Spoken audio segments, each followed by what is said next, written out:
Robert F. Kennedy Jr. and Donald Trump have had their social media accounts restored merely because they're presidential candidates. Both Trump and Kennedy historically promote false and misleading information, particularly regarding topics such as COVID-19 vaccines and election integrity. In response to their array of misinformation, social media platforms such as Twitter and Facebook correctly deplatformed them a couple of years ago, but that was then. Now they are running for president and all bets are off.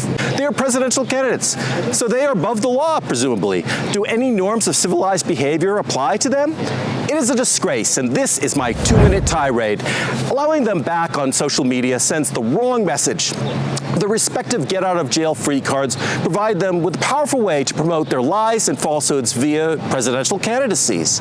Anyone else who was not a presidential candidate and who promoted such an array of falsehoods would have had their social media platforms struck and never reinstated, ever.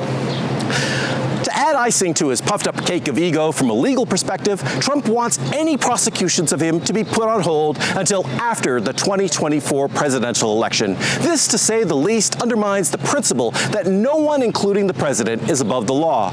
Trump's weird interpretation of the law goes back to Nixon, who eerily told David Frost, well, when the president does it, that means it is not illegal.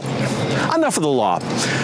But back to social media. Instead of Kennedy's and Trump's reinstatements that broadly undermine trust and reliability sources of news and information, and with its decline and perilous demise of our understanding of truth and facts as we previously understood them to be, combined with a diminished support for democracy itself, Kennedy and Trump have hacked and exploited our political systems to their own ends with our witting or unwitting cooperation, because we have decided by fiat that a sitting president will be granted presidential immunity and certain legal protections to safeguard the president's ability to fulfill their duties without legal distractions.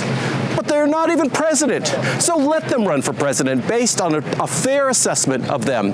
If we are intent on maintaining our democracy with all its flaws and errors and compromises, then we must admit that granting social or legal immunity to such ne'er-do-wells brings shame on all of us.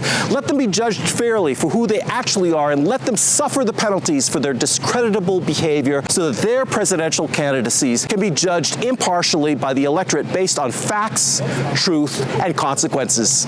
From the White House, this is Douglas Christian.